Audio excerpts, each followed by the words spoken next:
Okay, I would like to welcome everybody out to our meeting tonight.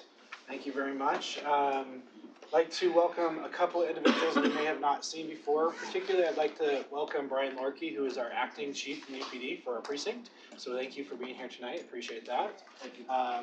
We'll go ahead and get started with our business item 2.1, the review of tonight's agenda. Are there any questions or adjustments that need to be made? Yes, we're going to recommend that you do the standard updates 3.7 and continue that till next meeting.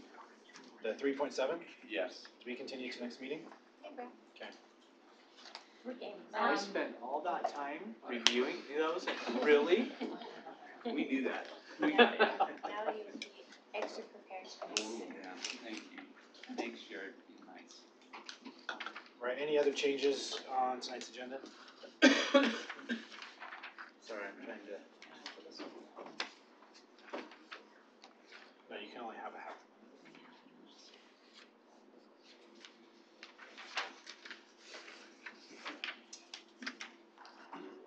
So one thing that jumps out immediately is we do not have our chair for the HCC. And I don't believe, have voted in a pro temp. So I would suggest that prior to that, or during the city council meeting, that we vote a mayor pro tem to take Jared's place. So, Or vice chair. Vice chair. Don't we have a, I thought we had a vice chair. I don't think Good. so. Any recollection, Jen? I'll look it up. When you get a moment, but yes, we'll make sure that we take care of that. I believe the appropriate place is the beginning of that meeting is the appropriate place to do that, so. And then, can we just, I mean, I would love to see, I would make a nomination, if we don't have one, I would make a nomination for Clint, if you're amenable to that. I don't see any Would issue be with okay to do that in Jared's absence? Yes, Yep. that's Okay. great. You've been All very right, well, active in Jackie, if helping you'll him. just let us know if we even need to go through that process. Okay. Mayor Watts as the vice chair. We So I have guess a it's vice me. chair? All Okay. right, there you go. That's another meeting, yay. All right, we will, there's no other, we will go to item 2.2. Any future agenda items we need to add or discuss?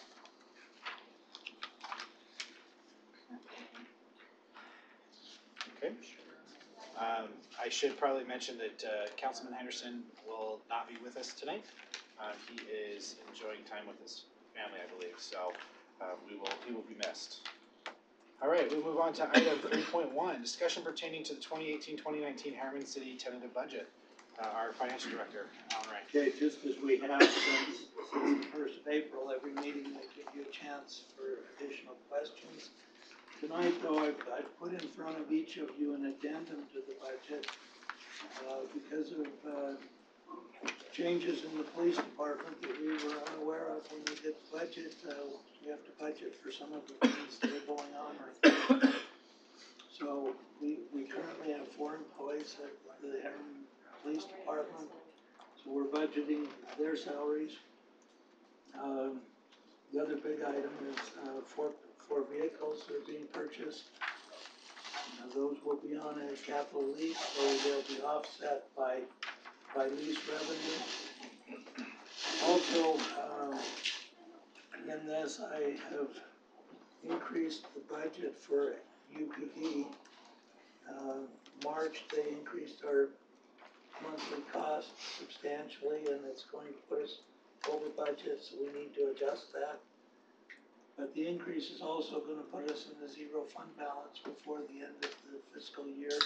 So we're also proposing transferring $140,000 from the general fund, just no property taxes.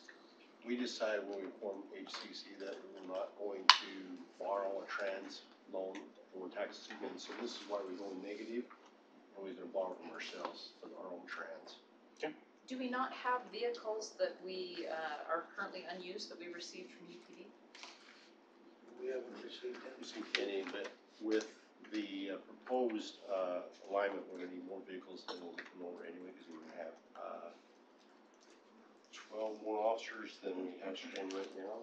We're trying to figure out what vehicles will come through the asset piece of that. Well, I just thought in our previous discussion, they had delivered 4 or something They're like on the that. market now, And why can we not use those? because they're still entitled to UPD.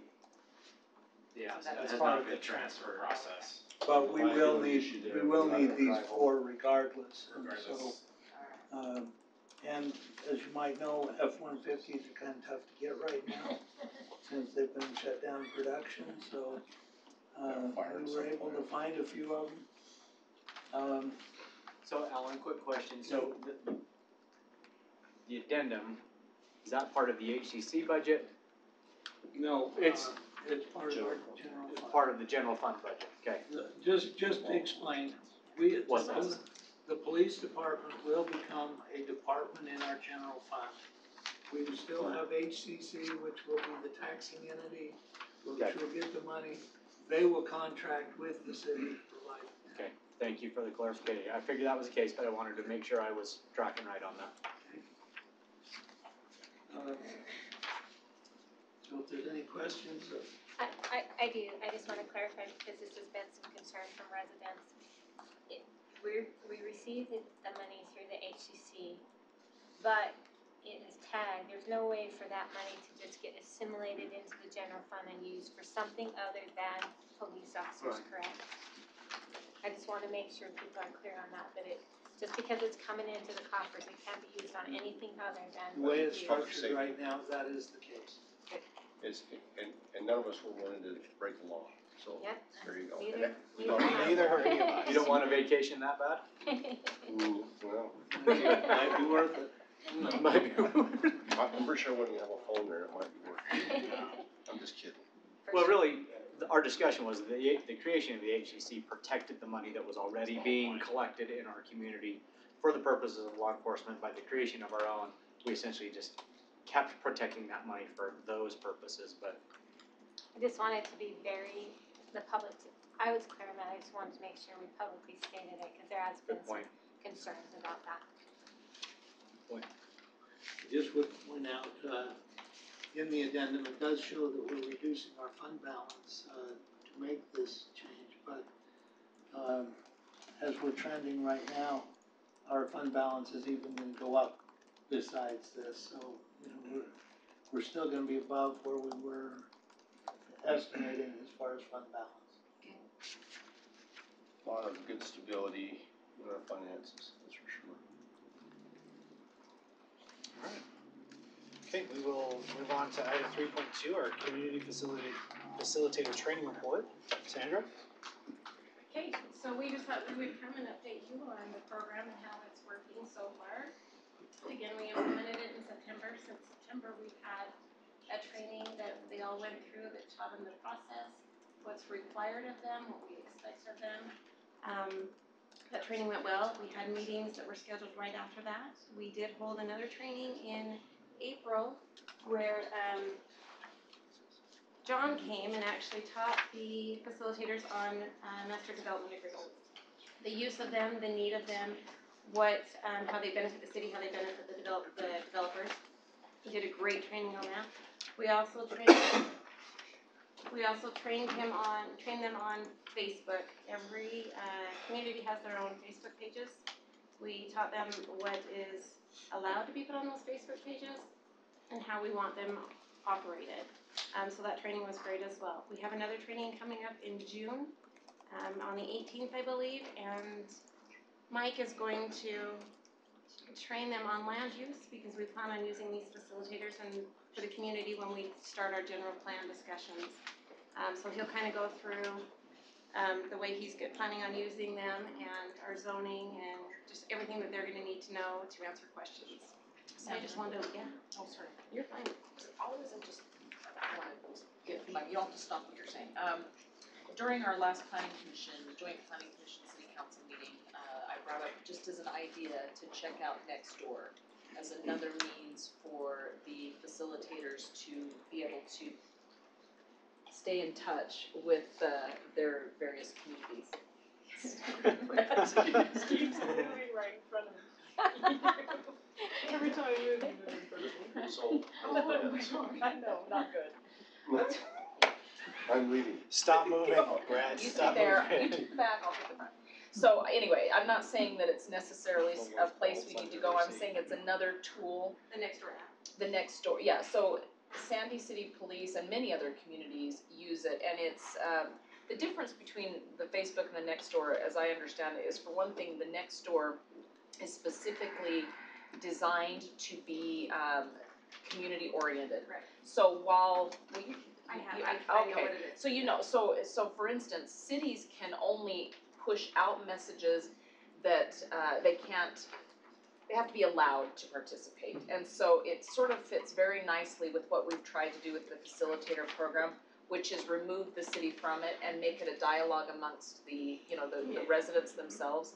So just something to keep in mind. It just seems to be a sort of a social media tool that fits nicely with the goals of the facilitator program. That's not a bad idea, because some of the community Facebook pages have been used not just for community stuff through the city. Yeah. We've had residents who have gone on and posted things for sale, and the whole use of that is not for these Facebook pages. I just wanted to let you know we've had 11 community meetings since September. And they've all ran really well. We've kept the dialogue open and the communication open with the residents and the developers. If there's concerns with the developers, they'll contact us. We get it to the facilitator. They blast it out on their Facebook page, updates on their projects. We do have a meeting coming up this Saturday for Jerry Walker. He's doing a subdivision on Saturday. And I did pull some numbers of the 11 meetings. 114 residents have attended. So that's kind of helped with the planning commission meetings as well. The residents feel like they can come to these meetings, address their concerns, speak one-on-one with the developer prior to these planning commission meetings. So I think it's running well.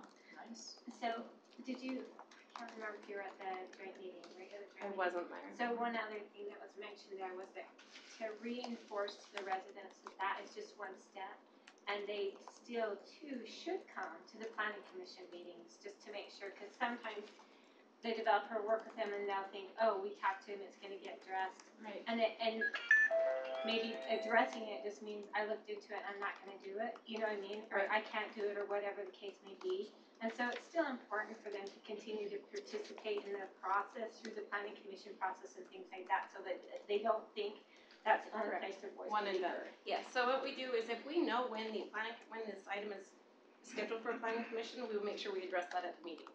If it's not, then once it is scheduled, I send it out to the facilitator, they blast it out again on their Facebook pages, but they also receive a notice from staff, because those that are being notified of these neighborhood meetings are also being notified of the planning commission meetings, so they're getting double notice, so. I guess it was just make sure that the facilitators, maybe even in your training on that, can just reinforce with them to really encourage people We to can. continue Thank to come to the planning commission Yeah. meetings. Thanks. Good, well done.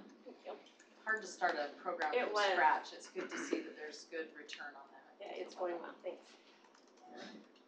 We will move on to item 3.3, discussion pertaining to the withdrawal process from the Unified Police Department. Brett Wood, our city manager. So I wanna tell you what's been going on, from even the last, I think it's May 24th meeting we had, UPD, the board gave direction to give operations people a chance to work through a process of identifying what assets and liabilities are. And we have some of the players in that group in the room with us. We have our new police chief, Troy Carr, is part of that committee, and Chief Jason Madron behind you right here. I'd like to talk to them and share with you how they feel things are moving forward. I feel confident in the reports I received, and I've actually talked to all the players who were in the room. We decided to take all the politics and administrative out of the equation and let people really know where the assets are on the operational side to work through the process. So, Chief, would you like to make a comment first and then let, Sure. If Jason will make a few comments as well, I'd appreciate it. And Jason, jump in with me. We met for probably about 2.5 hours. Things went very well. We felt like we identified some things that even hadn't been kind of in the scope yet. From our perspective, it looks like we would be very efficient at the operations level to start to get those things distributed appropriately, if you agree with that. We don't see any roadblocks at our level of getting things turned over. It really, from our perspective, had a lot to do with logistics. How do we get the vehicles, for instance, which is the big dollar item, where they need to be, when they need to be there for rebranding and those types of things, and for the early rollout of the department. Other than that, I think everything went fairly well.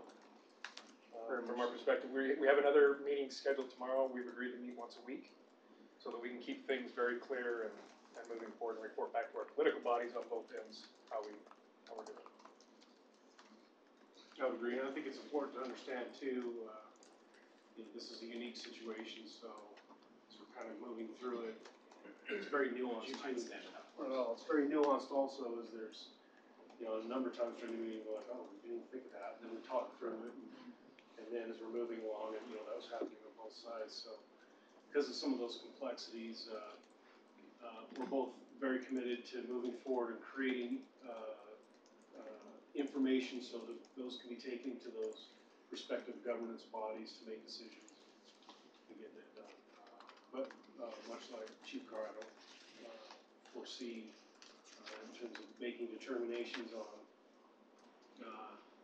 There's very much a underlying tone of mindfulness on both sides to make sure that what we're doing is fair and equitable to Harriman City and to the other partners of the UPD, so that we can make that as clean and smooth as possible.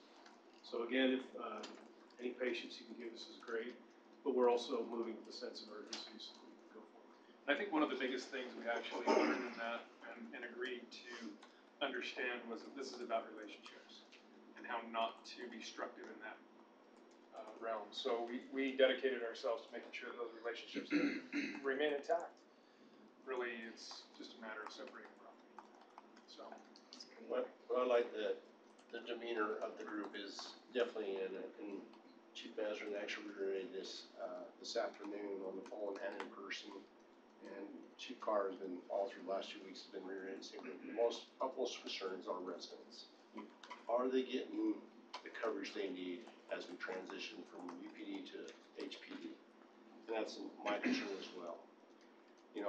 There'll be some things we might be haggling over, but right now it seems a really good transitions moving smoothly.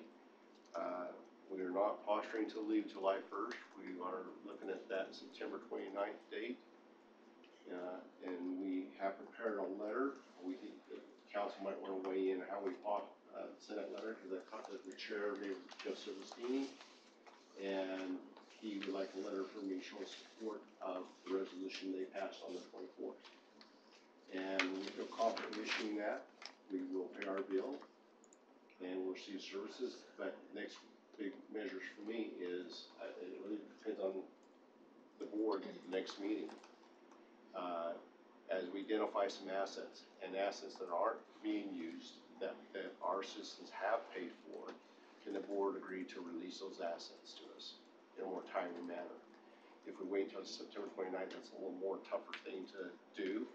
It starts to roll over, so we can actually stay on top of things. I think that's seems more pragmatic, and practical. But we're trying to weigh that out. And here again, elected officials are as one part of the equation. The operations piece will deliver those lists of assets and see what can be moved, or see there's a legal issue, and then the board give a direction to staff to release titles in this case, so we can start outfit them and make them look like HPD assets versus UPD assets.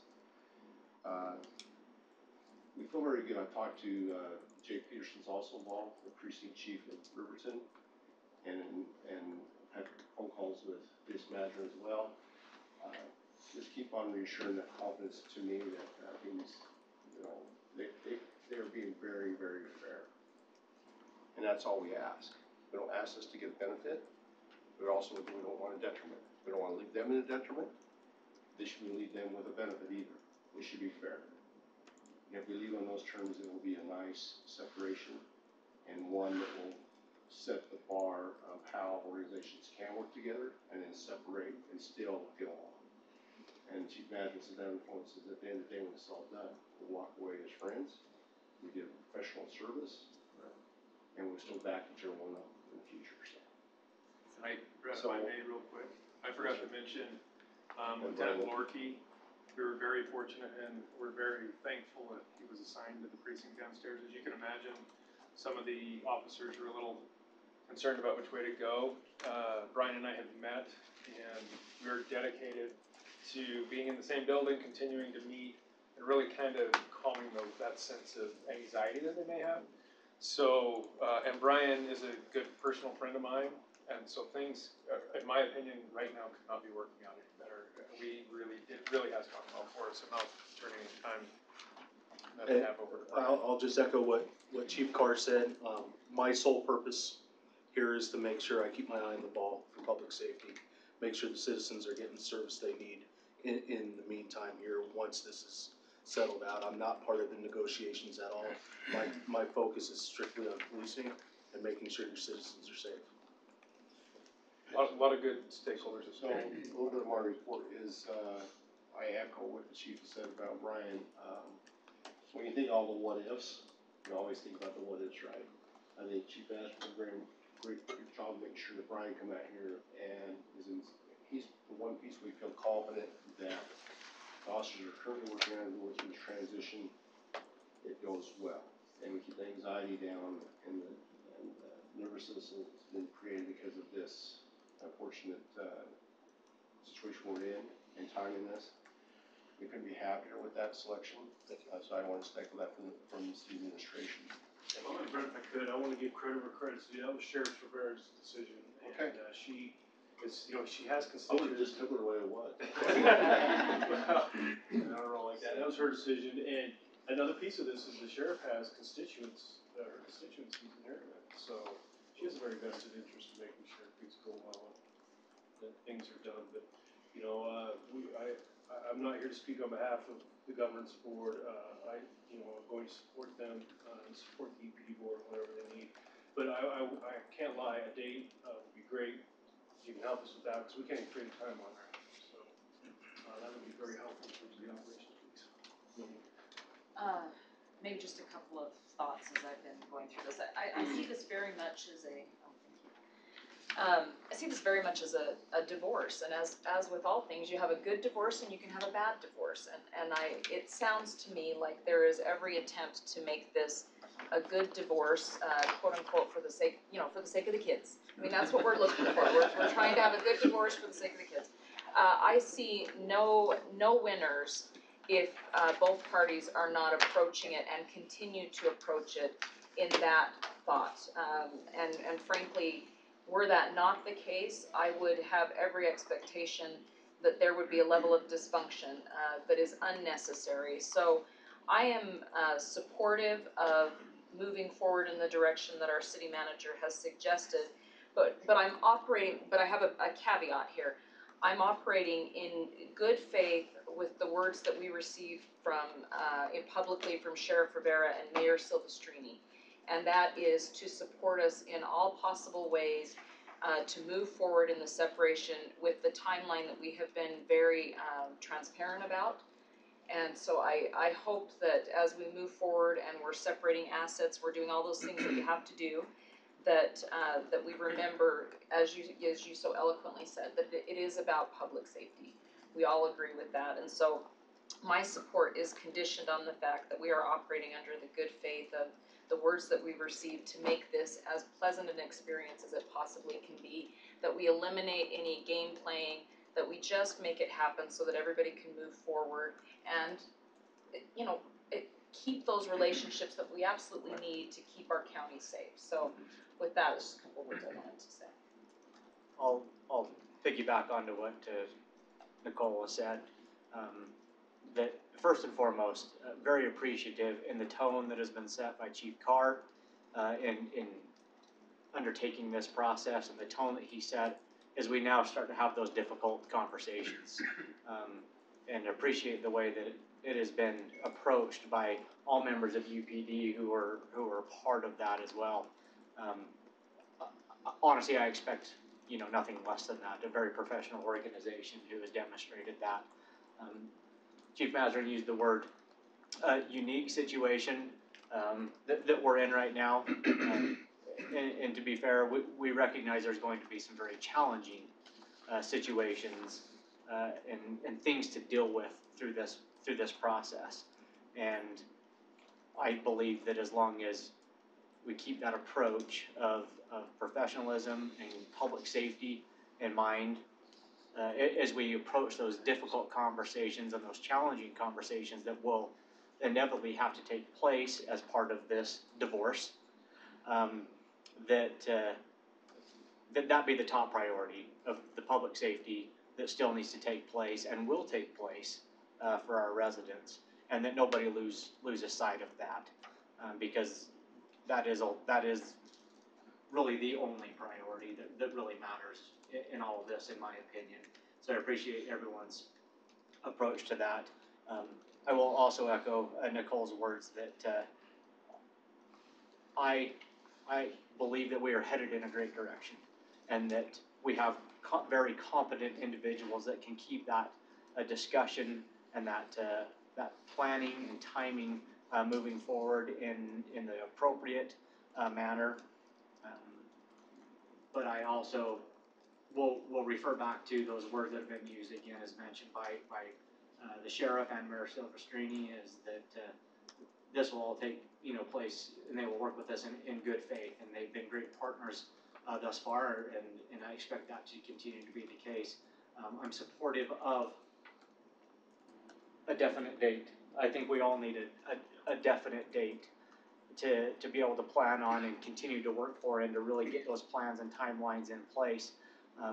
But certainly there's a couple of things that from my position on the council and moving forward, that I think there's a couple of things that we need to shore up in terms of language in order to come to that definite date, to make sure that we are doing our job, and that's protecting the interests of our residents, and the interests of really what our residents have contributed to UPD over a very long relationship. But again, I have full confidence in those that are involved in that will get us to that place to where we're all comfortable, and that we're going to secure those things that we need to be able to operate our police department, at the same time by giving the assurity that we have a definite timeline that we can all agree to get there. So again, I just want to say thank you to Chief Mazarin and to Lieutenant Lorkey for the challenges that you two have been placed in and are willing to take upon for the benefit of our community. Well, and just one last comment, then I'm sure you two have a comment, but and dysfunction of any level, particularly if it were publicly aired, only hurts all of us. There's nothing to be gained by having a dysfunctional split, because all we would do is lose the trust of those that we are meant to serve. So that's my last comment on that. My comments would simply be redundant. Good job, and let's just keep moving forward in an expedient manner that's good for both entities. And after learning how awful it is to listen to people pontificate forever, and just saying the same things, I'll just also echo that, yes, I agree. I think we're moving in a positive direction. Thank you for the efforts that all on both parties are doing. I am also supportive of moving forward with the suggested date that we have, with the understanding that we are moving in good faith and paying our bill and doing what we need to do to support UPD, but we would also expect that UPD works in good faith to start showing that transition coming now and not waiting until the last minute for whatever reason. We'd like to see those transitions and things start to happen soon, so that we can know that there's that good faith effort on both sides. So other than that, thank you very much. We appreciate what you're doing. Mayor, I handed out to council a draft right across. This is a draft I asked John to put together as a response to the resolution. Mayor Silvestrini said this would be, which is the chair of support of the date and the amount being paid if that resolution passed. He sees this more administrative, but I wanted to get your nod that this is going the right direction. So if you don't want to make any comment now, I'll take them, you write them on the paper, and we'll consider those as we get ready to ship that letter off. You all have you read the draft before it gets sent out. That's exactly Okay? Yes, I I knew you guys think were appreciate some time on it. Just next few days. I think we're all supportive of I'll be on vacation Monday to IMC, and then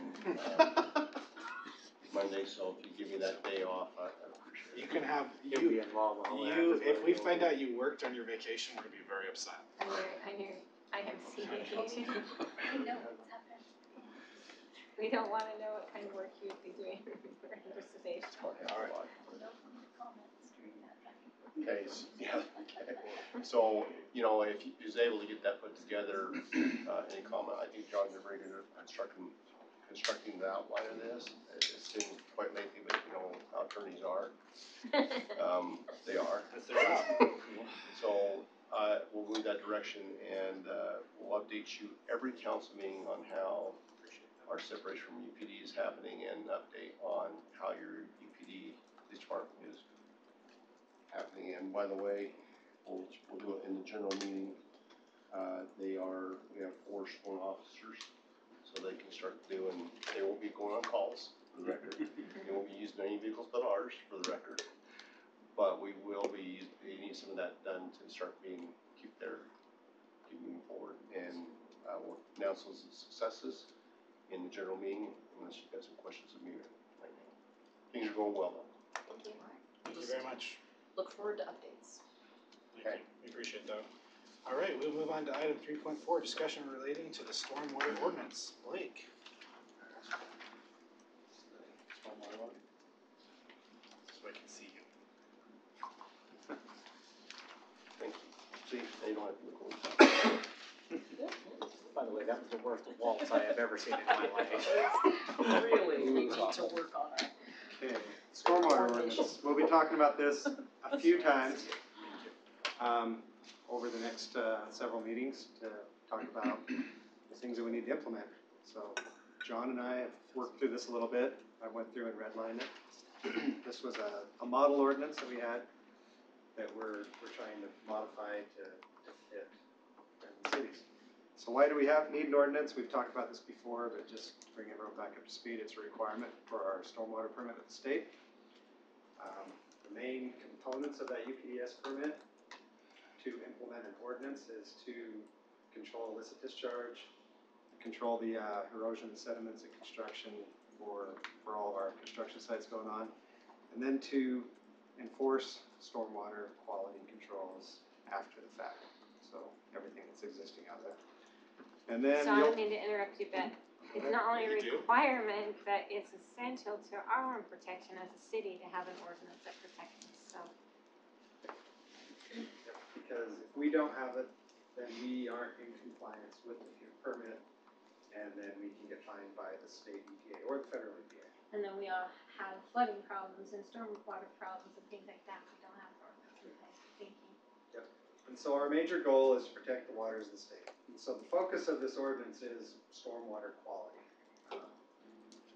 We have some other components of the UPDES permit that require some other things that are covered by SOPs and other stuff like that. But this ordinance is mainly an enforcement tool to make sure we get compliance, and it's required. So we're trying to just comply with the U.S. Clean Water Act as enforced by the EPA. So some key components, I just went through the ordinance and it was included in your packet, a red line version of the draft ordinance. And so some of the key components that we don't enforce right now, I'm just going to kind of highlight. So our land disturbance permits for developments that come in and get approved through the Planning Commission, like a 10, 20, 30, 50 lot subdivision, we've never required them to do a land disturbance permit. We just have them go through the process of our review, and then they have a pre-construction meeting after their engineering plans are approved, and they go. The ordinance will require everyone to have a land disturbance permit. One key part of that is if they don't start their work after they're approved and pull the permit, in 180 days it expires. Okay.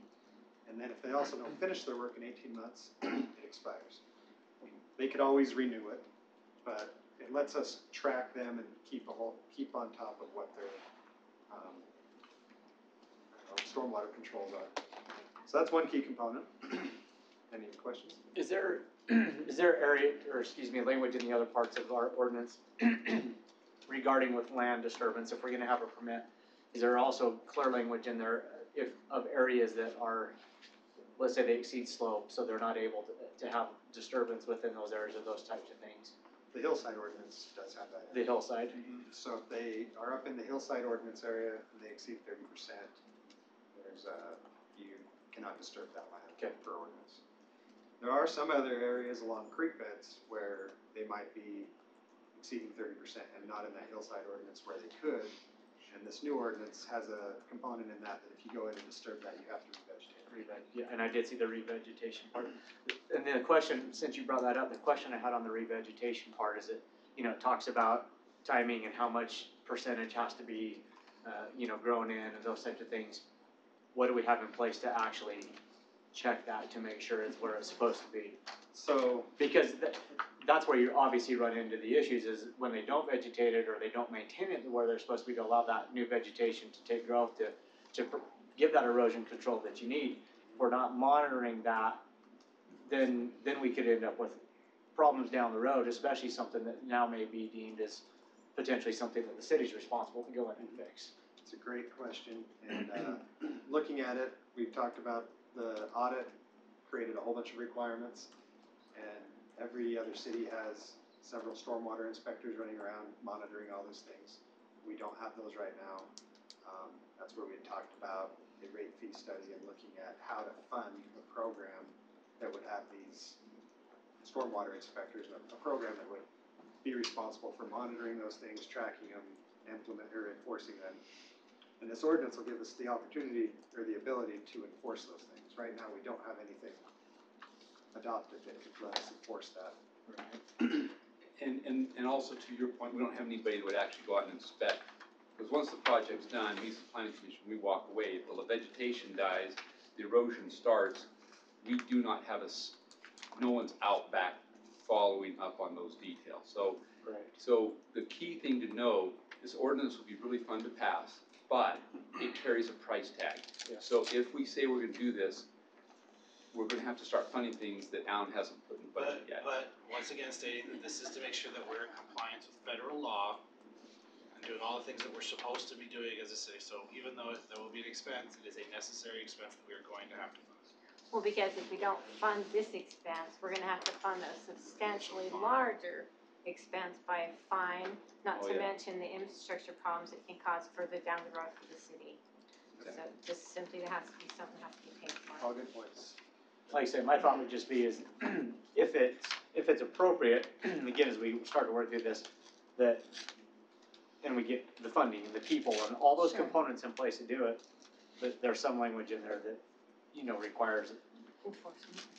some type of a measure at some point beyond after that revegetation has taken place so that we can verify that it has been done and taken the way it has, or that it needs to be redone in order to accomplish what Yeah. it was set out to do in the first place. Good point, so that we aren't just left with the problem, but Correct. instead that there's some teeth in it that they have to come back in and take care of it. That's great. Protects the city from having to go back and Yeah. do it themselves, so.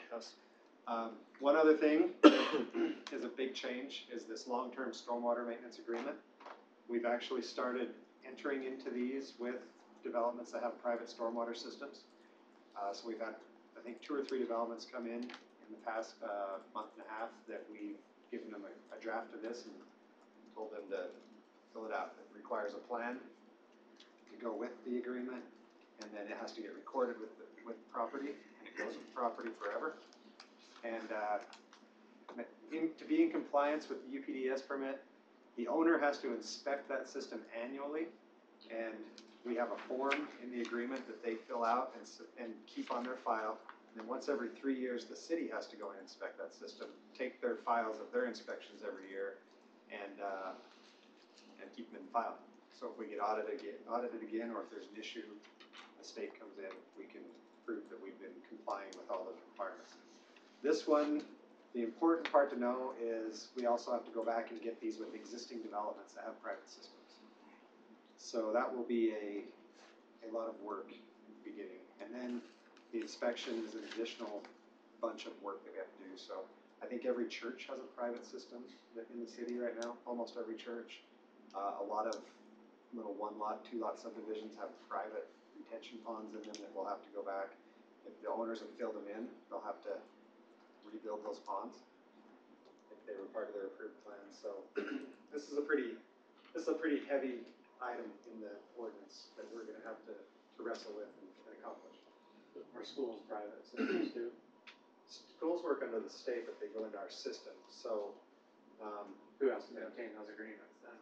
I think it'll be us. So I'll need to talk with the the stormwater folks in the state about that one, but I believe that'll fall under us. Let's see, the next one, we talked about landscaping stabilization requirements, so this kind of goes back and says anywhere where it was disturbed due to development, they gotta revegetate it. And so I think there was an actual part of this that said if it was an old development, we have to go back and make them do it too. So there's some backwards reaching clauses in here. And then illicit discharges. This is where people dump their oil down the storm drain or put their grass clippings over the fence. It's illegal dumping. Are we allowed to go backwards like that? Just to take a step back, is that legal to go back and enforce something that you didn't enforce at the time? Is it? But let's talk about that off record. All right, fair enough. The one thing in the illicit discharges is it does specifically list some activities that are accepted, like residential car washing. So we want to be able to allow that, so that's accepted out of fee. But if you have, so I know some other cities that have a special form you have to fill out if you're doing a like car wash for a group, a parking lot of a business, or a fundraiser or something. They have to get a form and put some measures in place if they're gonna wash a whole bunch of cars and wash it down the storm drain. So those are requirements that are also part of the UPDES permit. So that one can be a really tough one, the illicit discharges. We've had issues where contractors have washed their concrete washed out into our storm drain before, or if they're boring their slurry into our storm drain. We caught one a couple months ago. And actually, since we didn't have this ordinance in effect, we didn't have a lot of teeth, but we were able to get the state involved and help out with it. That we'd like to have our own ability to enforce those. And so the last part is the enforcement section. The requirement in the UPDES permit is that we have to have escalating enforcement. Excuse me. So the first step is we issue a notice of violation if there's a violation, and they have to give us a written response in 2 days of recognition of what the violation was and how they're going to fix it, and they need to fix it. If they don't fix it in 2 days, then we give a second notice of violation, and that's when there can be a penalty or fine issued. And then that fine is imposed daily until it's corrected. And then if it goes, I think, for 10 days, is what the ordinance is saying right now, then there would be a stop work order issued, and then they could lose their permit. It could get turned into the state. So the key component of this is we'll have to work on and adopt a fee schedule for penalties. And so right now, what I've read was the industrial ones would be they're in compliance with the Clean Water Act. It has some values in there. If they're civil, it kind of talks about that it goes to court and the judge determines how much that penalty is. And industrial ones, if they're criminal, it's $5,000 a day up to $50,000 a day. So they're pretty hefty fines. And so that's kind of the overview of this ordinance, and I'll be bringing it back. Got to work with John on a few more things, but this is mainly the side of development and existing development. There's a whole other side of the stormwater program that's going to be the city's infrastructure, the city's facilities like our public works yard and parks, and how we do that. And that kind of falls underneath the public works department. So there's a side that's going to be engineering development, and a whole side that's going to be city or public works. So, with that, are there any other questions or thoughts on this? Keep up the good work on this very long and tedious process. It's exciting. It's a thrilling read, so thank you for that. This information was included in your newsletter article that just went out as well, is that right? That's true. Okay, all right, thank you very much. Move on from that discussion to our next super exciting discussion. Mountain View Corridor and Rosecrest Safety Meeting follow-up discussion. Okay. Looking forward to see what you have on this one. I'll keep going. This is good stuff though. Oh, we got a security alert. Well, we held this meeting on May 24th. It was 8 in the morning. We originally had a meeting set up for a night meeting, and then a city council meeting got set up on top of that. And UDOT had coordinated another meeting. I didn't know that UDOT had worked on the meeting, so no one came to the one on the night meeting we'd set up.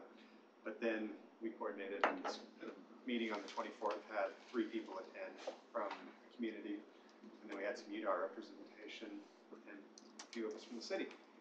So there's that summary right there. But important things happened. Important things happened. Did we stream that? Live stream that? This meeting? I did not. No, UDOT kind of set it up, and it was kind of my understanding that it was going to be the city and UDOT to see what their study results were. But UDOT had reached out to the residents and invited them, and I found out about it like the night before. So that's when I knew the residents were going to be there. Is there community engagement recently about was doing so?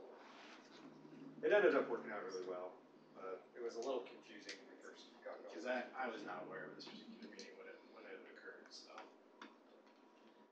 And so, if you remember, there was a retired police officer that came in and talked about the concern after the accident. And so he was the one that UDOT reached out to, and they said, invite a couple more people, but we don't want a really large group, because we want you to take the information back. And so Outreach, he did but that. not too much outreach. Is that the idea? Outreach, but only this much.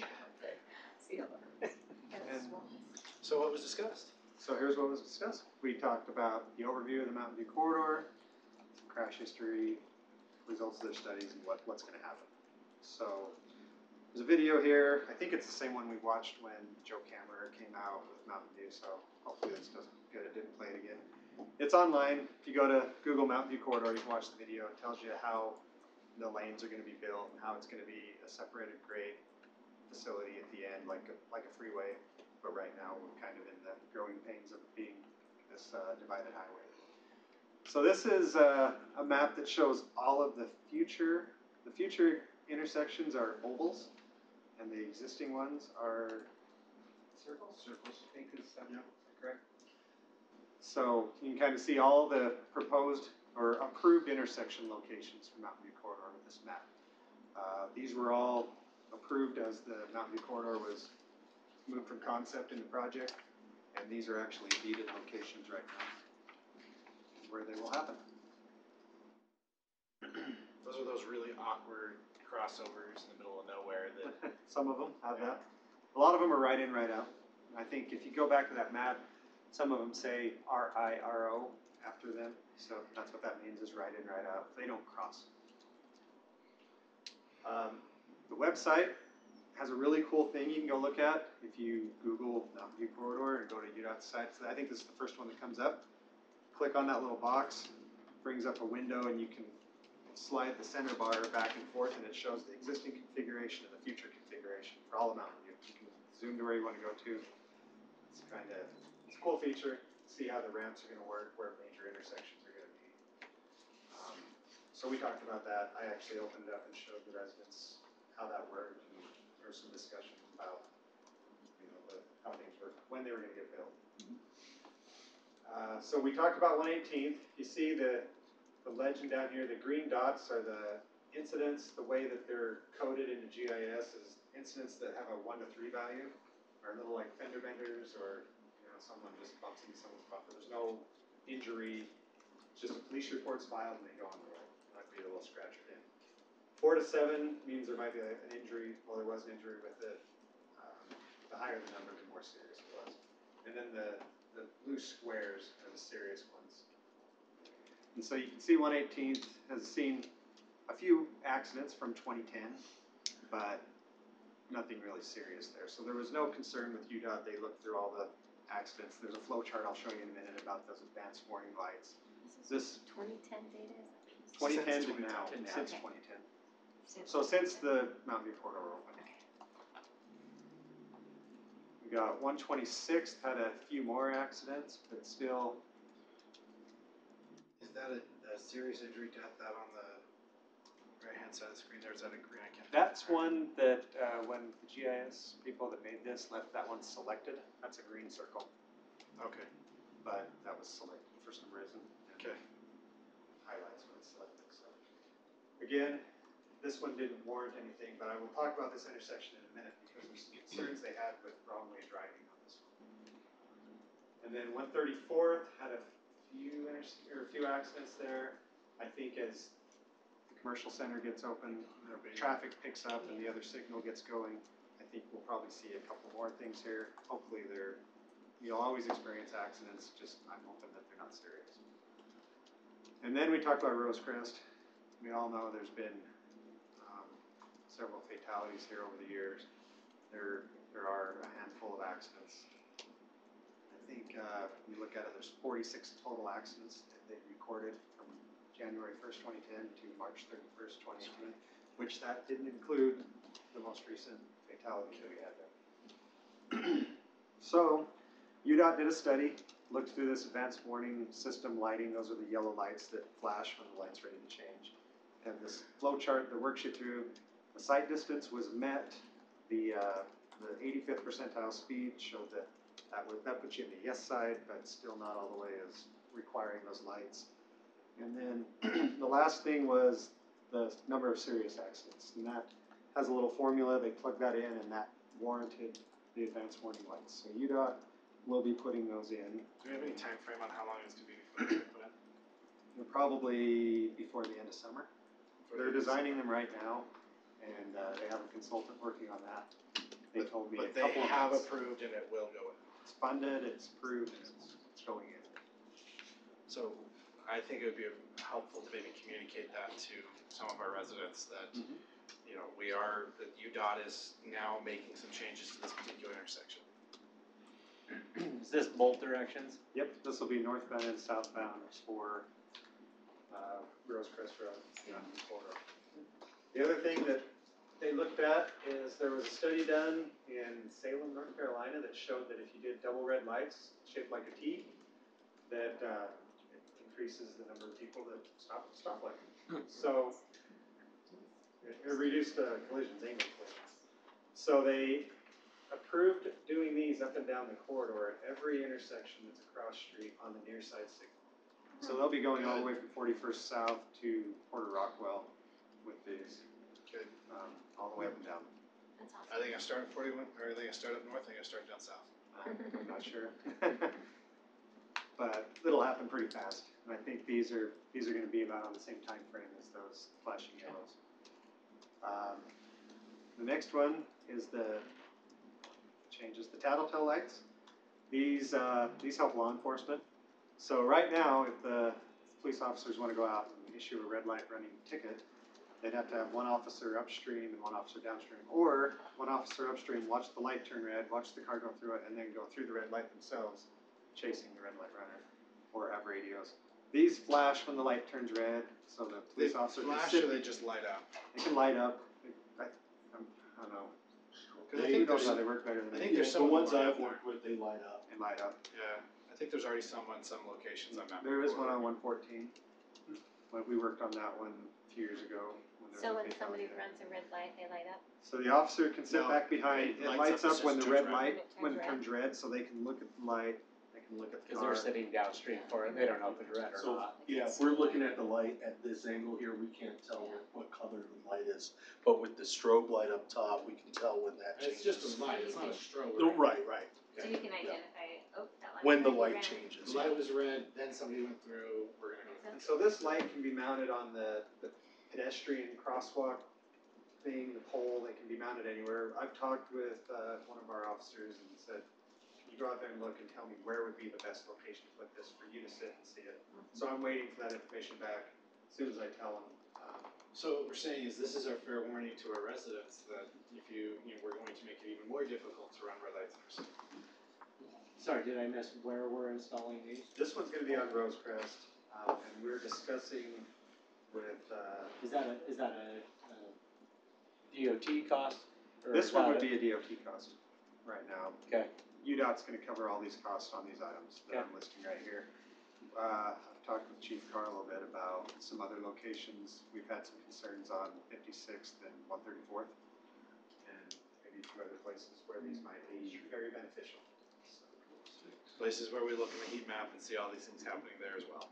And those ones would be city costs, but so would be requested budget for those, but we haven't gotten to that point yet. We're gonna see how these ones go in and work for us first. Do you have an idea what the cost is on that type of a device? I don't right now. Okay. But I can get that for you. Okay, some other concerns they brought up were accelerating to the northbound Mountain View corridor off of Rosecrest Road. Currently, there would need to be some striping modifications and it would fit, but UDOT was very concerned about, there's no issue with angle collisions here right now, or people pulling out and getting ran into. As far as they are concerned. Was it the last fatal accident though, exactly that, or? No, it was a Because red it was, light. okay, it was a red light, that's right, okay. So they're concerned that if they did this, they would introduce more collisions. Right now, their concern is that if the light's red, then you don't go. And so this would kind of give a free ride and introduce more danger. Yeah.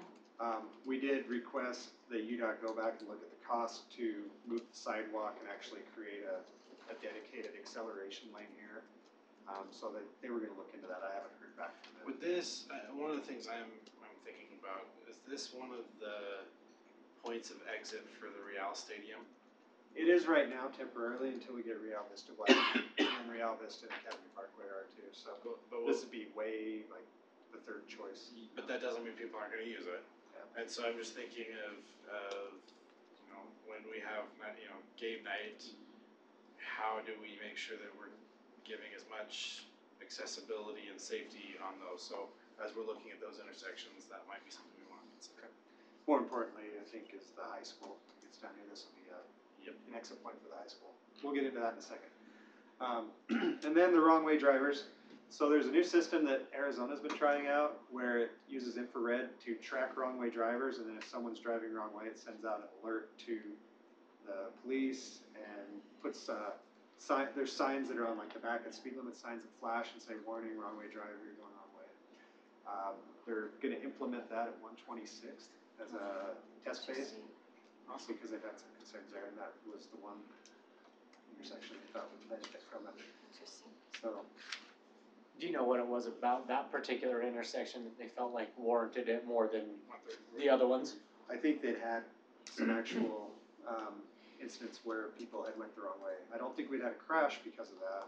I think we had one head-on crash down south of Real Vista, down by Porter Rockwell.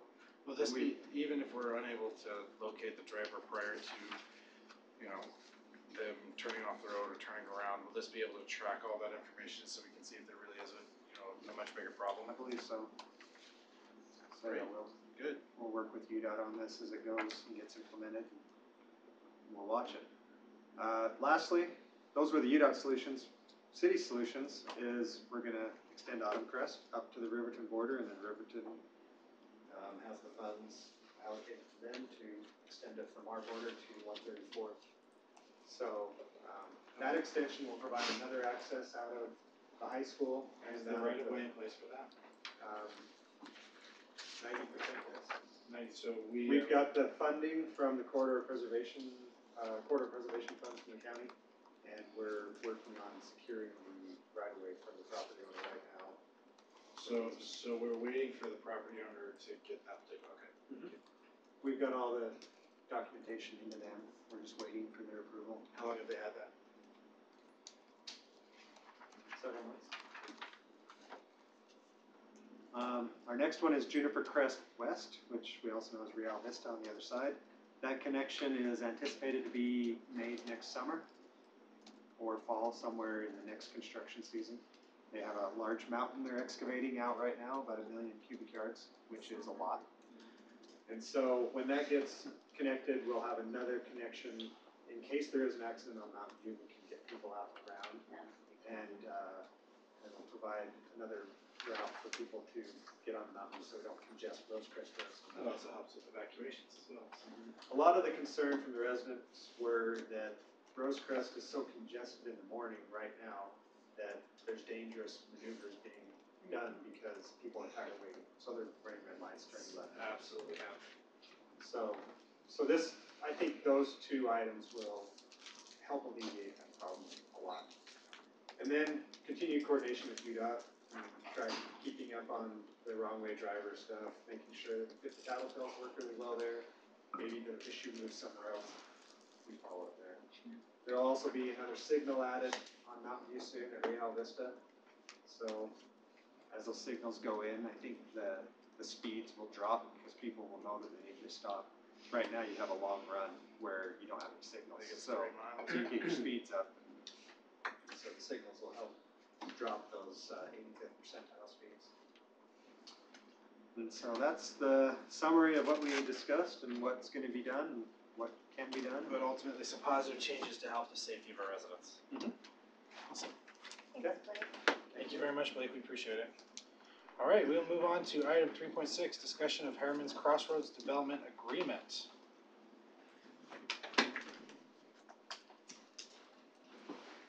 Thank you.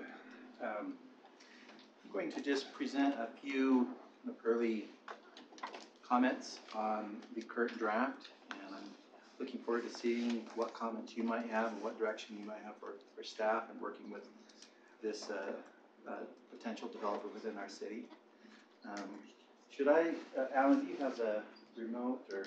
Blake stole it. Okay. Grab this.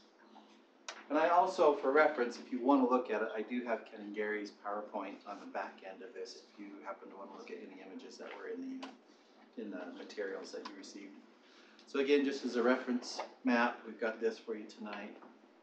One of the first things that caught my attention is that there's an opening statement that this MDA will result in significant planning and economic benefits.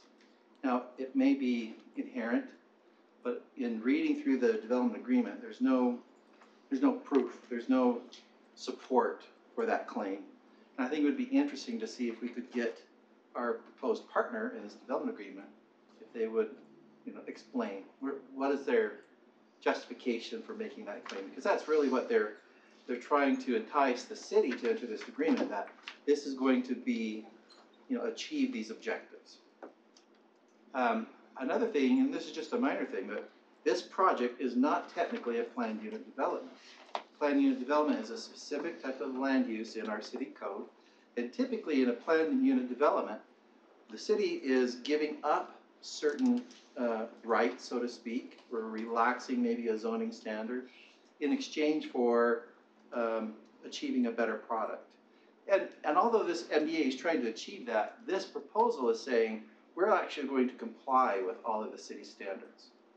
They're willing to deliver, I think, essentially as a better product, but technically it's not subject to the planned development regulations of the city. But it is subject to all other. Yeah, that's what they're proposing. Michael? Yes. I want to make it very clear for the public that which development this really is. This is not the Olympia development, this is the Crossroads. Crossroads development. Might be confusing to the, and with that, and where that's at. This is on Redwood Road. Blake, This is on Redwood Road. Blake, can I see you for a second, please? Yeah, the approximate address is 16750 South Camp Williams Road. So this So is not south end of the valley. the Olympia or- development that the county council dealt with yesterday. Right.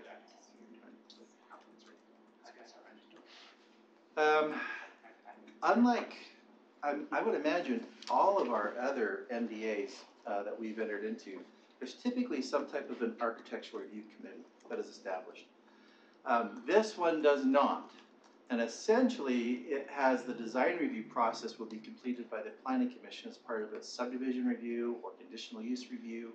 However, if it's a permitted use, it would not go through a Planning Commission process. It would just go right to a building permit process. So that's something just to be aware of, is that there's not effectively some type of an oversight on making sure if it's a permitted use, what are the design achievements of the proposal. The map that we showed earlier had some open space areas that technically are not in the MDA. They were just kind of showing it for reference. But I think just to make sure it's clear as far as what the council potentially is approving in this development agreement, I would recommend to remove those elements because they're not owned or controlled by the developer. Also, and I haven't resolved this yet, you saw that there was a lengthy legal description of the proposed property. But as we've looked at our zoning areas, the breakdown of the zoning areas, it comes to about 113 acres. I think they're saying their property is 125 acres. We just got to work through the discrepancy and find out where the city and the developer are not quite matching up in our data. So I'm sure it's something we can resolve, but we just need to clarify that. The developer is proposing in a number of places identifying a specific ratio of amenities, or I should say a number of amenities. They'll say, for this trail, we want 2 rest areas. For this particular trail, we want 1 workout area, or we want a swimming pool that's 2,500 square feet. I would be interested in understanding, honestly, what is that ratio of residents or users versus features, and is that ratio appropriate? They're proposing a certain number, but I have no data to understand whether or not that's a good proposal. I don't know if it's too few, too much. We don't really know. So I would recommend that maybe we just kind of study that to make sure we have a right proportionality on those features. Some of the design guidelines, some of the things that they're proposing to achieve, they're not specific. They're not measurable. It's more like we're trying to achieve, this is our goal to achieve, but I don't know how to enforce that. When it comes to interpreting the MDA, that's always the struggle as we're working with each phase of development is, what does it mean? What can we require? What is the standard? And for example, they've included a number of very nice images. And I think as you looked at their proposal, they have, I think, put in products that are more than the minimum. But what are they really trying to convey with that? Typically in a zoning ordinance, if you're doing like a form-based code or some type of a design-based regulation, images become regulatory. I would like to make sure that whatever images we include in the MDA, that we very clearly identify what is this image conveying and what are we requiring. What's the expectation? Yeah, exactly. Right now, I think for the most part they're unlabeled. There's a few that are labeled. In fact, most of the ones that are labeled are interior spaces, which typically planning and zoning is working, of course, with exterior features. Improved clarity of the legal agreement. I visited a little bit with John Brems today, our city attorney. As I read through it, I thought the language was not as clear as I would like it to be, but then again, I'm not an attorney. It may be very clear to John, but what are the vested rights of this proposal and what are the exceptions? I actually did review another MDA just to see how that language was proposed. So I think maybe that element of the MDA could be improved unless John feels comfortable with that language. It was confusing to me. Again, we need to have our city attorney review this. He has reviewed conceptually an early version of this. We will work closely with John once you give us more direction as far as what you want to see. Obviously he'll be looking at probably the next iteration of this draft and of course making sure the final review. Of course, final editing, proofing, and formatting. We just want to, make sure we've got dot every I and cross every T. So those are just some of my early observations on this particular draft, and looking forward to see what your thoughts or your direction is as far as taking the next step on this project.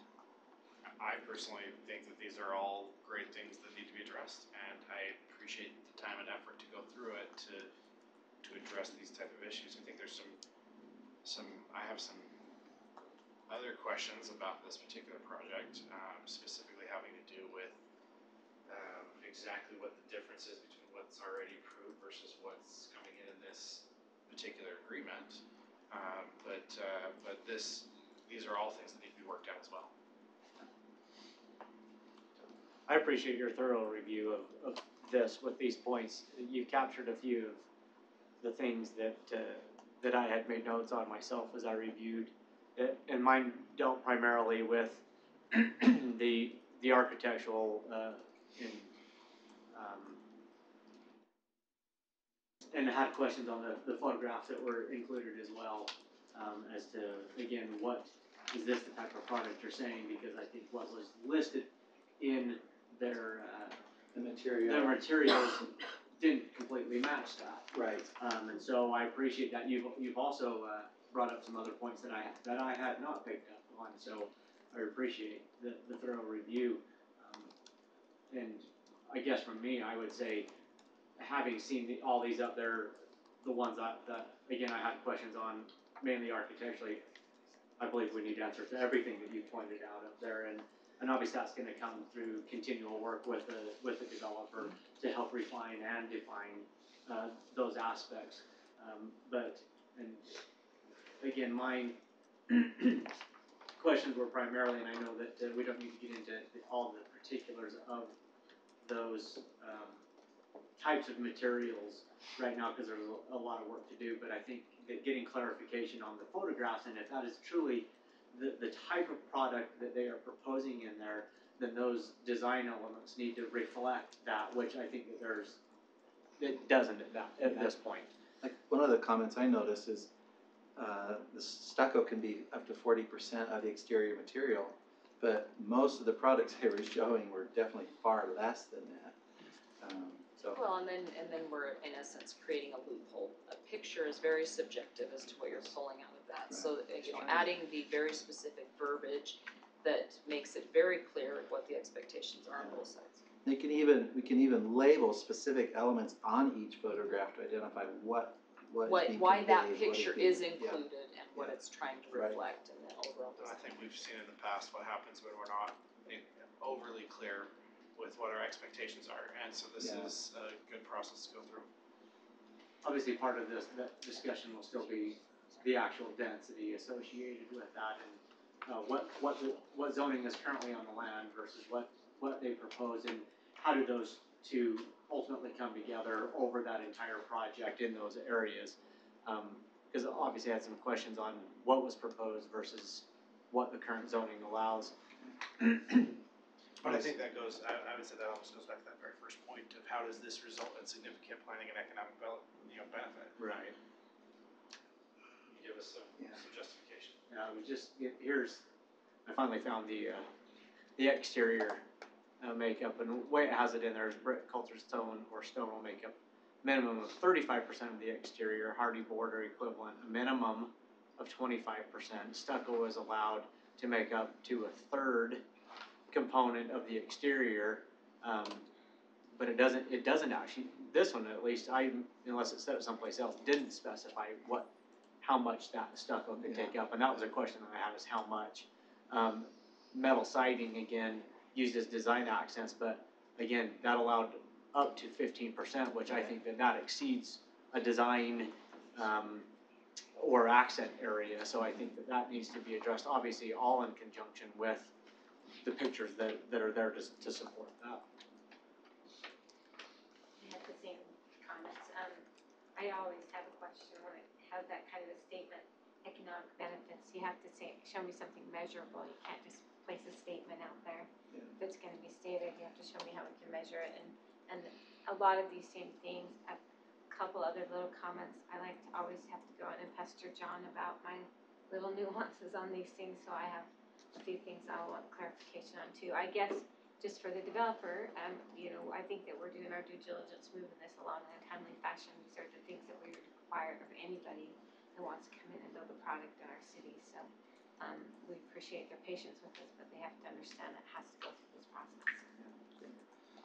And again, I agree. I think that the images that are being shown are better than what we would get under just the strict application of the zoning code, the minimum standards.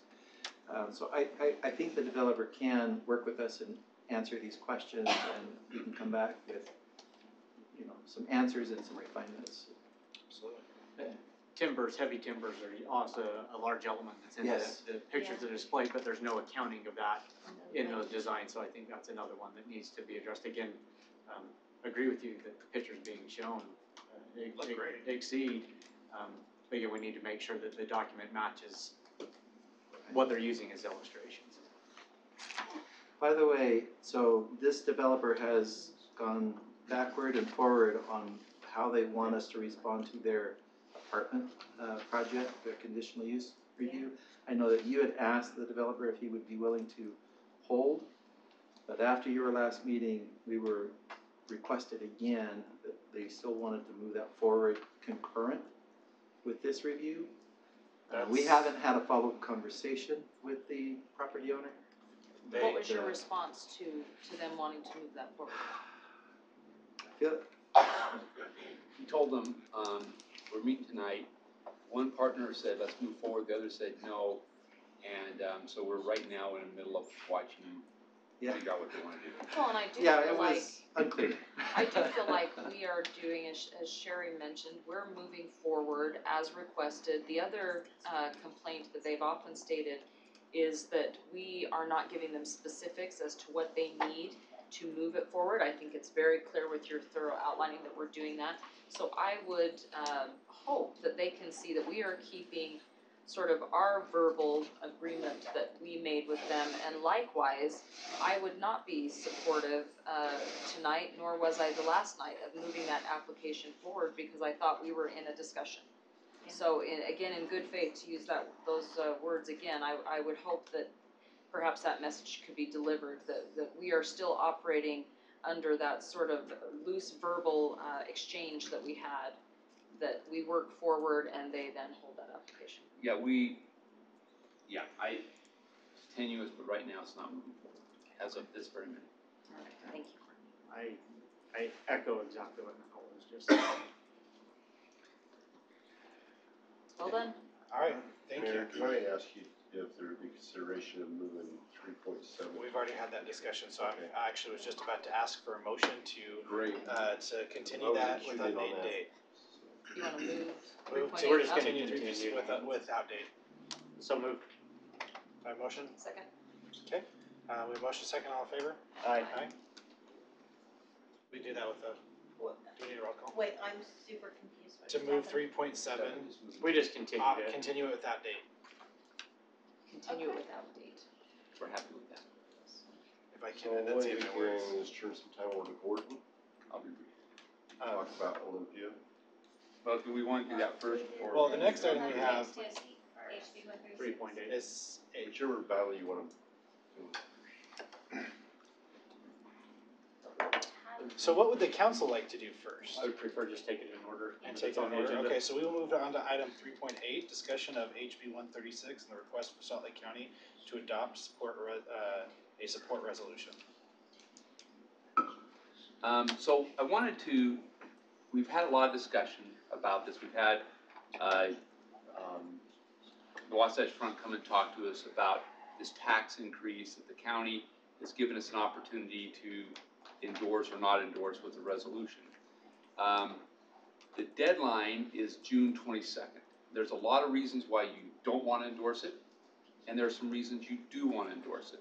So the purpose of this discussion is to just give you some pros and cons. I think it would be important to put it on for the 20th to give this council a chance to vote on it. And I'm going to talk about that real briefly. So, Alan, we might skip you. Alan has a PowerPoint that he showed you last time that talked about what this is. 40% goes to the city, 20% goes to the county, 40% goes to UPDES. So That's different in the first year. yeah, the first year, I'm just looking. First year is zero Okay, to yes, us. yes. Yeah, sorry. The first year to me, we don't need to worry about it. It's just whatever it is that is then going on forever. We would anticipate getting about $300,000 of our 40% cash would come to the city. For roads, it could be a great benefit to get. It'd be about a 20 to 30% increase to our road maintenance fund. But that's probably not enough reason to vote for it. So here are some of the concepts I'm going to tell you. I've had two legislators say that the cities that don't vote for this obviously have enough money, and as they look at additional funding through the county or the state, we are going to base it upon those that have enough money and those that don't. Were those public statements made by legislators? They were made to us, and I'm just giving you a heads up that. Were they state or were they county? Both. So there'll be punishment If we enacted don't for increase those the that tax. I may have said that, but I said it in a different way. Swinging sticks. Okay, got that. No Karens. What it boils down to is they're making their own interpretation that if we're not in support, it obviously means that we don't need it. Or But perhaps, that's their Yeah. their very general interpretation of. or perhaps we're not supporting it because the return on investment is not for our city what it is for other cities. That might be a reason that would be a city council wouldn't be doing their proper vetting to commit their residents to a tax that then essentially funds other communities in lieu of our community, which, given the Olympia development that is in fact, at least as of right now, moving forward, sorely needs east and west corridors, of which we do not have enough, not to mention the infrastructure. So whatever interpretation that they're making perhaps is slightly different than the one we're making. Can I make a comment about that? This tax is distributed based on population. We get 80% of our sales tax right now on population. We get a lot of our sales tax from other areas. We get about 80% of our sales tax coming to us because we have population, not because we have sales. This particular tax is completely distributed based on population. So based on the way it's working with our other taxes, we will get a disproportionate share of this to what our residents are paying. But with that, Disproportionate in what way? We will get higher because of our population. but which population numbers are they using? Because as we know, the Well, numbers they'll that be the government- using the same population they always do. So we're using numbers that are probably substantially behind what we should actually be getting. But it's The still the state same is- principle still as the same sales principle. tax. Sandy, Sure. for instance, exports out, we Sure, import absolutely. in, so it's Right. the same concept. So there's a benefit there. What I'm referring to is the pot of money that is outside of the 300,000 that we receive and is disseminated according to necessary projects. Transit being one of those, state roads being another, and given the nature of our community, we are not going to be, at least by the way it's been characterized now, But receiving if you take the pot of money going to cities, we're gonna get a bigger share of it than Yes. what our residents spend. Sure. We will get money similar to what Sandy gets, with nowhere near the local sales, so, you know, What's the anticipated total money generated off of this tax in the county? Do we have that number? we don't have that. I was hearing about 50 million bucks was the total amount that would be distributed. So here's what I would tell you, to Nicole's comments and to this, is that this may be cocky, but I feel that we have the ability to get a lion's share of the other people's money for a number of reasons. Jackie's timing me. He's over his time. So, but what I'd like to tell you is that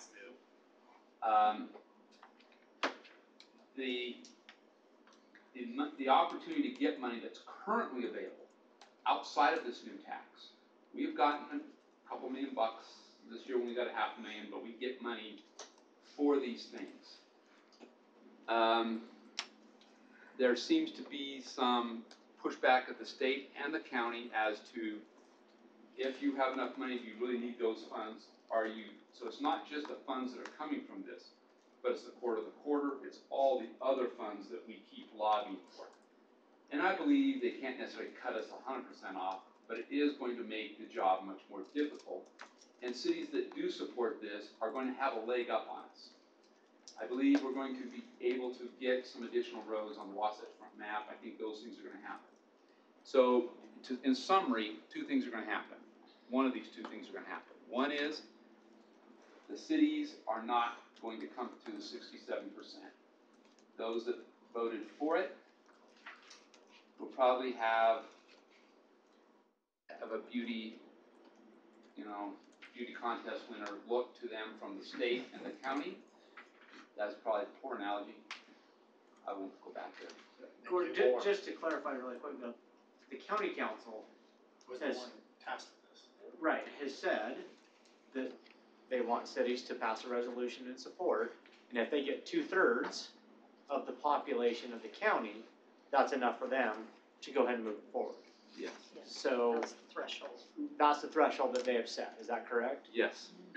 So theoretically, if as we're talking about this and considering it, a vote from our city council, for or against, in terms of the overall, what happens with this, may, I guess in some words, be in vain, if in fact enough of the other entities have voted in support of it for the county council to pass it.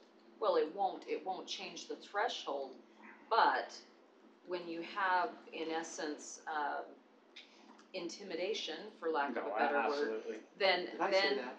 but, so I just have two quick comments, and I know you're on a timeline No. here. So, a couple of, just publicly, it frustrates me that if this is a true resolution by which city councils are intended to vet and make a determination, representing their voters, their citizens, that's one thing. If this is all theater, I am frustrated. If this is simply, you will sign, then why bother? If there's a punishment for not doing it, then to me this is theater. And then why are we even in this position? Because we have no choices, if in fact it's characterized like you say. So that is frustrating to me. I think that would be frustrating to the citizens. They vote us in to represent them.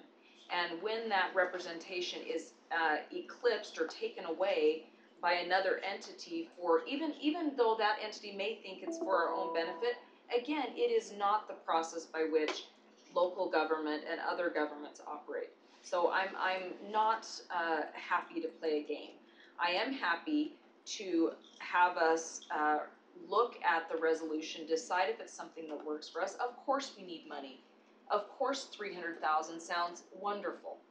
But I would like to know, on the heels of that, how did the discussion on transit go with our MPO? I would like to know if there are legitimate conversations happening about what our transportation needs are, because that's what I'm basing my decision on, a transportation tax. How is that tax going to improve the horrible congestion on 126th and 134th, 118th, particularly in light of the fact that now we're looking at 8,000 additional units coming in. So if we're going to play theater and games, not interested. If we're going to have legitimate discussions of which you want my support, I'm happy to support more money for my community, but I'm happy to also bring in that money where it's desperately needed. And that is to make sure that our residents' quality of life does not plummet through the floor because we have no transportation to move them anywhere. So that's my frustration with both of these issues right now. So I believe we're gonna get the transit line extended back into the plan. It hasn't happened, but I believe it will. So then I'm happy. I'm And very that's- happy by that. And that's what so I had a conversation with Andrew Kruger, who is the executive director of our municipal planning organization, which is, for those who don't know, the regional planning organization that helps set the plan for what transit projects are going to get funded. And I made it clear that one of the things that we're frustrated with is that there's no plan to help our community and our residents address some of those concerns with transit, with the transit line, with Mountain View Corridor, with these big regional projects that have major regional significance, yet there's no plan, we're not on the plan. And yet we've done a feasibility study and we've preserved our right-of-way, so we've done what we can do. I would be far more willing to look at this particular sales tax increase on the back of our own residents if there was some sort of indication from our planning organization to say that yes, we're going to get this eventually. It doesn't have to be tomorrow, but when we're looking at something that's, when we're looking at a project that's $300 million in projects, yeah, we're not going to get everything we want right away, and we need to be willing to help share the burden in other locations, but we also need to have an understanding and have some sort of indication that that's going to also eventually come our way, and that those other communities that we've helped support and help build are now going to help us. And especially in light of this additional extremely large amount of population that is now going to be right on our border and directly affecting our cities, I have a really hard time saying that, yeah, we should ask our residents to help pay for other people's transit when there's no plan to adjust that in our community. Do I understand what you're saying? Absolutely. I understand that there is a view that there's people who are willing to work with the state and the county, and there's people who are not.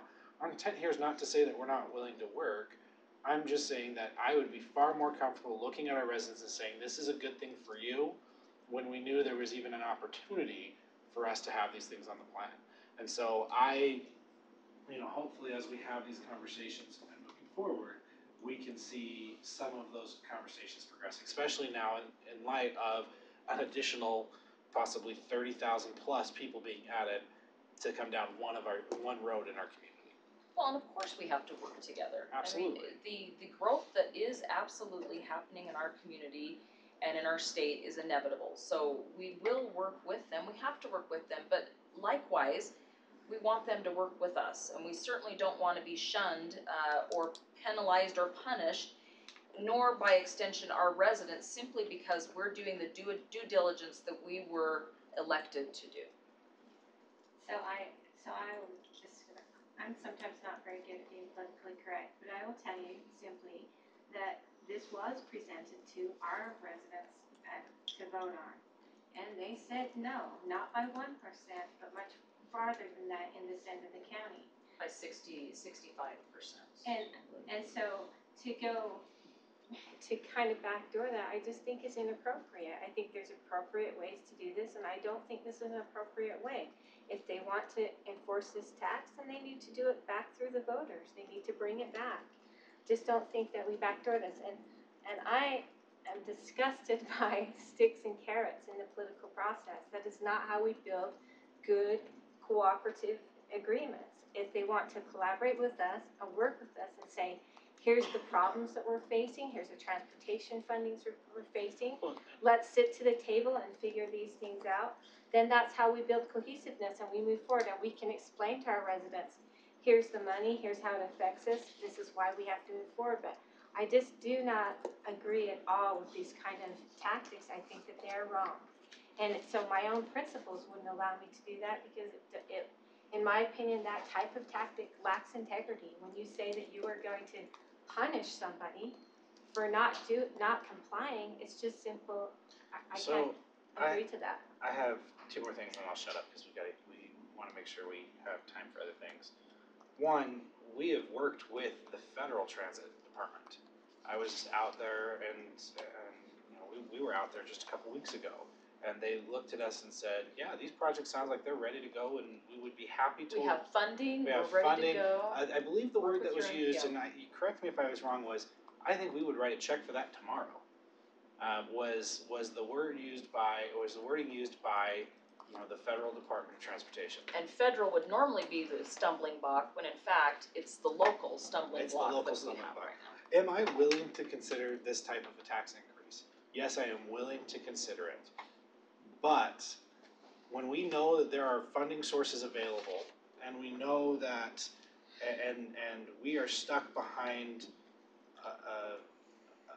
a block that we can't go, it's the same reason why we've made changes in other parts of our city. We want the ability to have some control over our own destiny. Can these funds be used? Great. Yes, they could be used to fund these projects. And if that was the case, and we had any sort of indication that would be happening, I would happily look a resident in the face and say, hey, you know how we're dealing with a terrible commute? This is going to help the commute. But until we get that, and we get some sort of indication, I have a really hard time in any way saying that we are going to support this. So am I willing to continue having this conversation? Absolutely. Do I think we should have it on the agenda to discuss? Absolutely. I think residents should have an opportunity to come and talk to us about it. And so I would be supportive of seeing it on our agenda for next week. Is that the answer you're looking for? Is whether or not it goes on the agenda? Yes, and then just to educate you on this. And so, I appreciate that. But I think that we need some further education. We need some further... Andrew's more than willing to come out, I'm certain of it, and I think that would be helpful for this discussion. I would like to know what the process is to get those projects that are going to directly affect our community.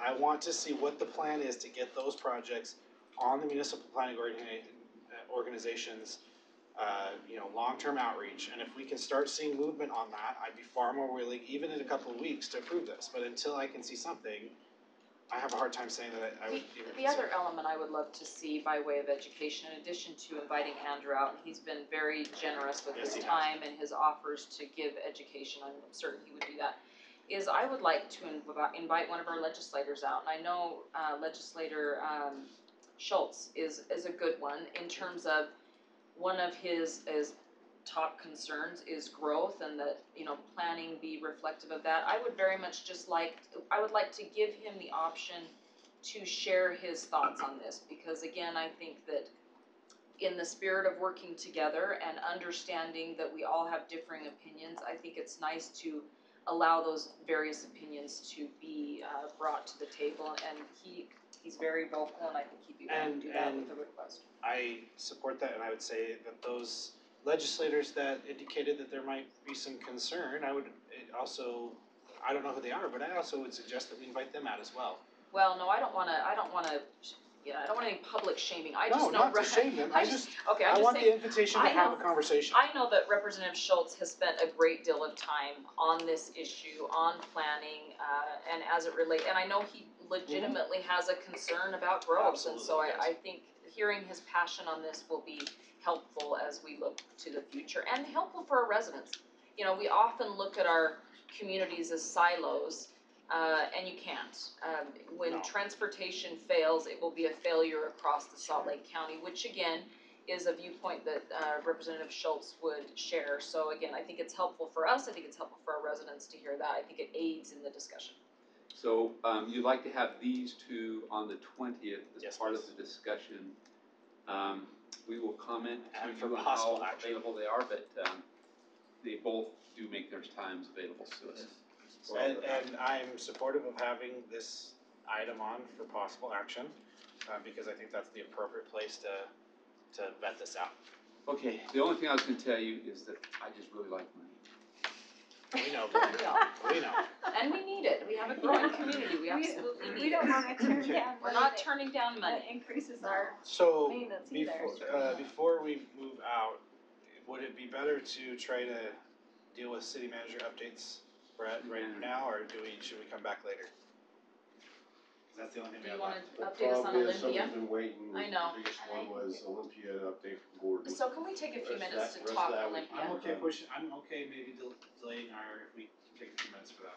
So let's talk Olympia. I'll get the camera ready, we're gonna talk about your item now. Oh, it's ready, don't worry. It's been on you all night, Gordon. Oh, this could be. No pressure. Okay, so, everybody's aware of all the press and everything's gone on for this. They have a zoning that would allow up to 8,700 units, and you saw the statistics of why that would be a big impact to the region, not just us, and that's a big deal. Today, we've had discussions with Doug Young, we've had been on the phone with him a couple times, the mayor and I met with him, met with John Gus, we've met with Jay representing the property owners, and I think we have a makings of a deal. And so what we're looking for from you guys is to direct staff to come back with a proposal. The proposal would be a reduction in density, we would annex in the city, and move it forward. Now, one of the key components of this, and this is absolutely critical, the county is referendum proof. You can't referendum in the county, they need 85,000 signatures. You can, it's The threshold is very high. Yeah, for this kind of a project, you couldn't get it, because you'd have to get signatures from all over the county, and there's many people that would not see this as an issue. So however, they look at our city as easily referendable, that if we were to approve an agreement, it couldn't stick. Somebody would easily come in because it would still probably be more density than some of the residents want. And so a couple things have to happen on our end. We have to show willingness to work with them to get this thing going, and we're gonna have to develop a process. I told them I guarantee there won't be more referendums in Harriman. That was a bad call. I admit it. Wrong decision. However, I believe there is a process that if we work with Tammy very closely, keep the residents in the loop, communicate to them well, we don't do any surprises, we move this through a very clear process. The public recognizes you have an option of 37,000 units, or you have 37,000 units? 36,000 people, or 87,000, whatever. The numbers are roughly, and It again, keeps going higher there. yeah, sorry. 1 million units. 37 people per acre, there we go. Anyway, or less. We have an opportunity to work on this. However, the county and the state are very interested in this growth. They have enormous amount of support from a lot of corners of this valley, of this community. And so there's a lot of opportunity to fund their project with public funds. If we're not careful, if we end up alienating any of these groups, we will find that we don't get this thing landed in our community. So it's a very delicate situation. We need to be very public. We got to let people know what's going on. But at the same time, with the Silicon Slopes and all the interest there is a lot of reason for people to bring public money to fund this project. So we need to be very careful, and we would like to start tomorrow. So I will, being the elected representative that was in that particular meeting, I felt the meeting went very positively, and I think there is an opportunity for us to find a solution that is more palatable to our residents. And I would encourage the council to direct staff to coming up with a proposal. This is not a done deal or a yes or no, or we're gonna approve this or not, just to start the process, as we always try to work with good faith with our neighbors and work towards those solutions. So I would make that recommendation. I'm supportive of staff doing that, and I would hope that the council would be as well. Two thoughts on this. I think that this developer proved himself to be very responsive and open to resident feedback during the process of the development that spurred the referendum. And I think that the product as a result was vastly improved given that interplay between our residents and the developer. I think it is disheartening momentarily that after such a good relationship building experience between the developer and the residents, that he then turned around and submitted an application for a level of density that he had to know would ignite the Southwest. So that being said, I lay that on the table. I think it's unfortunate that that's the approach that was taken, given all of the time that he put forward, and he did put forward hours upon hours to come up with a really good solution for our community. So I am going to go on good faith that we can, I mean, of course, having a conversation is always better than having a standoff.